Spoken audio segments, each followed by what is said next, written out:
Policing 30 act తో పాటు 144 section జిల్లా వ్యాప్తంగా అమల్లో ఉంటుందని అందరూ అప్రమత్తంగా ఉండాలని నర్సీపట్నం డీఎస్పీ మోహన్ అన్నారు. నర్సీపట్నం రామచంద్ర ఫంక్షన్ హాల్లో డీఎస్పీ మోహన్ ఆధ్వర్యంలో రాజకీయ పార్టీల నాయకులతోటి ఏర్పాటు చేసిన శాంతి భద్రతల పరిరక్షణ అవగాహన సదస్సులో ముఖ్య అతిథిగా జిల్లా ఎస్పీ మురళీకృష్ణ పాల్గొన్నారు. ఈ సందర్భంగా ఎస్పీ మాట్లాడుతూ కౌంటింగ్ సమయంలో అందరూ సంయమనం పాటించాలని, చట్ట ప్రకారం ఏ అవసరం ఉన్నా పోలీసులు అందుబాటులో ఉంటారన్నారు. శాంతి భద్రతల విషయంలో అనకాపల్లి జిల్లాను రాష్ట్రంలో ముందుంచేందుకు సహకరించాలని, అలాగే ఎన్నికల కమిషన్ నిబంధనలను పాటించాలన్నారు. దీనికి భిన్నంగా ప్రవర్తించిన వారిపై చట్టపరంగా చర్యలు తీసుకుంటామన్నారు. పోలింగ్ అనంతరం కొన్ని జిల్లాల్లో వివిధ స్థాయిలో జరిగిన ఘటనలను చూశామని, అటువంటి ఘటనలు జిల్లాలో ఎక్కడ పునరావృతం కాకూడదన్నారు. జయాపజయాలు మన ఇష్టం కాదు, దీనికి అనుగుణంగా అందరూ వ్యవహరించాలన్నారు.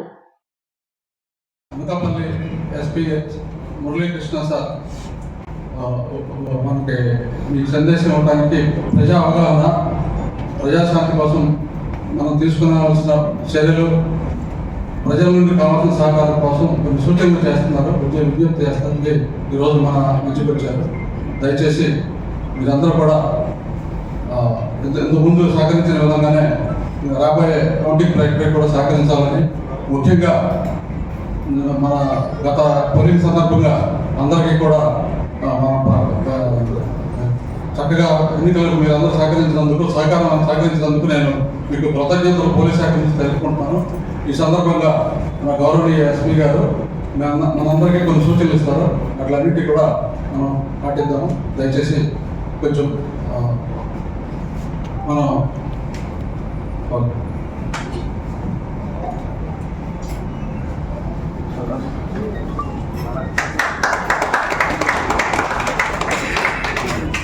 నమస్కారం.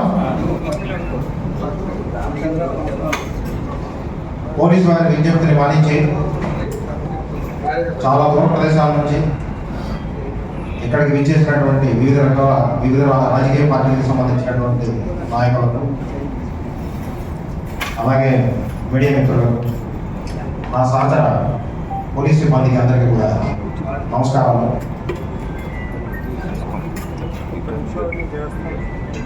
పోలింగ్ ఎలక్షన్ ప్రాసెస్లో పోలింగ్ ప్రక్రియ అనేటటువంటిది మనం ఏర్పాటు చేసుకున్నటువంటి చట్టాలన్నింటినీ మనం గౌరవించాలి. ఎలక్షన్ కమిషన్ ఆఫ్ ఇండియా ఇచ్చినటువంటి గైడ్ లైన్స్ మనం అందరం కూడా పాటించాలి. ఎట్టి పరిస్థితుల్లోనే ఏ రకమైనటువంటి శాంతి భద్రతలకి ప్రత్యక్షంగా కానీ పరోక్షంగా కానీ విఘాతం కలిగించే వాళ్ళు కానీ కలిగించడానికి ప్రయత్నం చేసిన వాళ్ళని కానీ మనం ఆమోదించకూడదు. చట్ట ప్రకారం వాళ్ళ మీద తీసుకోబడేటటువంటి చర్యలు అనేటటువంటివి తీసుకోబడతాయనేటటువంటిది మనందరం కూడా బాధ్యతగా అందరికీ తెలియజేయాలి. మనం కూడా బాధ్యతగా ఉండాలి. సో ముఖ్యంగా శాంతి భద్రతలకు సంబంధించినటువంటి సమస్యలు కొన్ని పోలింగ్ తదనంతర కాలంలో కొన్ని జిల్లాల్లో జరిగాయి. అవి మీ అందరికీ తెలిసినటువంటి విషయమే.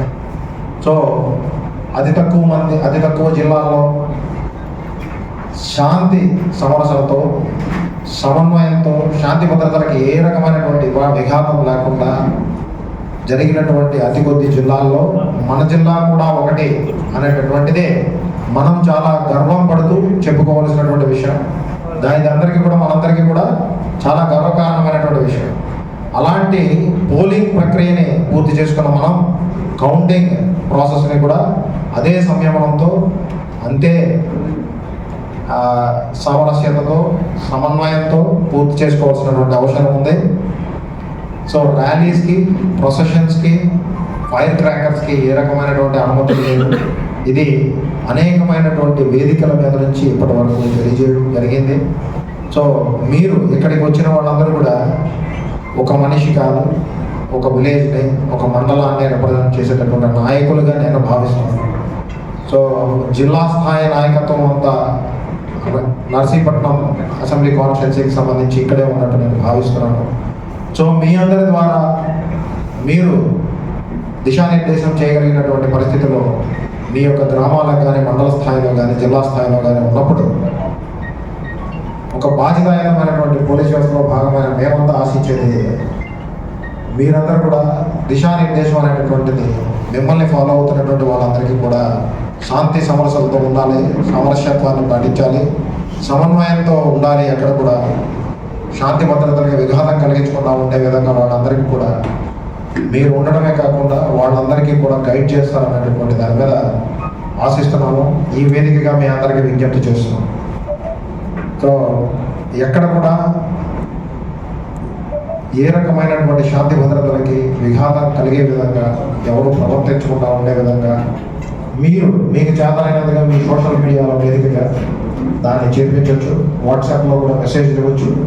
రకరకాల రాష్ట్ర నాయకత్వంలో ఉన్నటువంటి నాయకులు కూడా కొంతమంది ఇస్తున్నారు. అలాగే కంటెస్టింగ్ క్యాండిడేట్స్ తరఫున కూడా ఇస్తున్నారు. ఇది మన జిల్లాలో ఇతర జిల్లాల్లో కూడా జరుగుతుంది. అలాంటి మెసేజెస్ని మీరు మీ స్థాయిలో మీ యొక్క ఫాలోవర్స్ విలేజ్ లెవెల్లో కూడా తీసుకెళ్ళగలిగినాడు. అక్కడ ప్రజలందరూ కూడా పూర్తి సమన్వయంతో ఉంటారు. అందరికీ తెలిసిందే, గెలుపు ఓటములు అనేటటువంటివి దైవాధీనాలు. ఇవి ఇంతవరకు కష్టపడి చేసినటువంటి ప్రయత్నాలు ప్రజా ఆమోదయం ఉన్నప్పుడు, ప్రజా ఆమోదయోగ్యంగా ఉన్నప్పుడు అవి గెలుపుగా ఉండొచ్చు, లేదా ఆమోదయోగ్యంగా లేనప్పుడు అది ఓటమిగా భావించవచ్చు. కానీ ఏమున్నా గెలిచిన వారు ఓడిన వారిని గెలి చేయడం కానీ, ఓడిన వారు భావోద్వేగాలకి గెలిచిన వారి మీద కామెంట్స్ పాస్ చేయడం కానీ, లేదా కవింపు చెట్టుకు తిరగడం, అలాంటివి పూర్తిగా చేయకుండా ఉండే విధంగా మనందరం బాధ్యతగా ఉండవలసినటువంటి సమయం. సో బయట మనం చూస్తున్నాం, కొన్ని జిల్లాల్లో అక్కడక్కడ జరిగినటువంటి చెదురుమదురు సంఘటనలు ఏ రకమైనటువంటి పరిస్థితులు తీసుకొచ్చాయి. నాయకత్వం ఏ స్థాయిలో ఉన్న ఎలక్షన్ కమిషన్ యొక్క గైడ్ లైన్స్ కానీ, చట్టాల యొక్క పనితీరు కానీ ఎలా ఉన్నది అనేటటువంటిది మనందరం కూడా నిత్యం చూస్తూనే ఉన్నాము. ఆ సందర్భంలో ఇంకా ఎక్కువగా ప్రస్ఫుటంగా చాలా మీడియా ఛానల్స్లో కూడా కనబడుతుంది. సో ఎక్కడ కూడా దయచేసి మీ అందరూ కూడా ఫేక్ న్యూస్ అనేటటువంటి దాన్ని స్ప్రెడ్ చేయడంలో భాగం కావద్దండి. ఫేక్ న్యూస్ని సృష్టించే వాళ్ళు ఎవరైనా ఉంటే వాళ్ళని అందరినీ కూడా నిరోధించండి. చట్ట ప్రకారం వాళ్ళ మీద చర్యలు తీసుకోబడతాయి అనేటటువంటి తెలియజేయండి. సో మనందరం కలిపి మనం పూర్తి చేసుకోవాల్సినటువంటి next phase of the election process, the final phase of the election process ఏదైతే ఉందో దానిని శాంతి భద్రతలకి ఏ రకమైనటువంటి విఘాతం లేకుండా అత్యంత సామరస్యత్వం అంతా ఉండేటట్టు ఇక్కడ చూసుకొని చేసుకోవాల్సినటువంటి అవసరం ఉంది.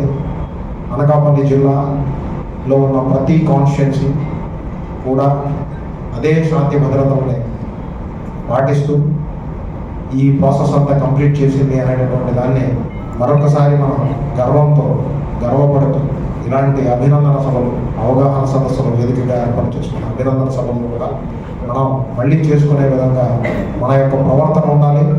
మనం మిగిలిన వాళ్ళని గైడ్ చేసేటటువంటి అవసరం ఉండాలి. సో ముఖ్యంగా ఈ రోజు నుంచి విలేజెస్లో అందరికీ కూడా తెలియజేయాల్సింది.